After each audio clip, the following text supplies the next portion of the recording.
In this tutorial video, I will be demonstrating how to calculate percentage decreases, and we'll be using a calculator to do that. And I'm just going to walk you through a nice, simple way to use a calculator to do these kinds of calculations.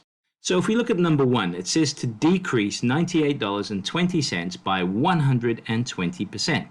So just by looking at that, I know that ultimately I'll be ending up with a negative number because I'm taking away more than 100%, and 100% of $98.20 is $98.20.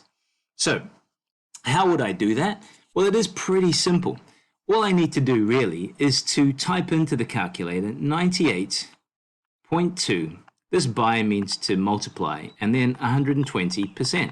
So let's do that and see what happens. We have 98.2. I can put 0.20, so I'll put it in.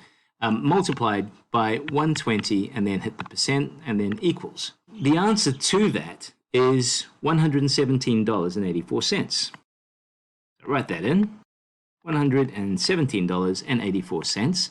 And now all I need to do is get the original amount, which is $98.20, and subtract from it 117.84, and I'll end up at the right answer. I can also use my calculator, and I can do that in my calculator. I can wipe everything and just type this in exactly as it looks right there. The other way to do it is I can just commit this to memory, so memory plus, then I clear, and then I start 98.2 minus memory recall, and I have the correct answer. You can do that either way. It does help to use your memory sometimes when you have numbers which are really long or lots of decimal places. So the answer is minus $19.64. It's minus $19.64. And that is the final solution for number 1. Let's take a look at number 2. Number 2 asks us there to decrease 98,750 by 52%. So yes, let's go with that. It goes 98,750, right, multiplied by 52%. So that's all you need to type into your calculator.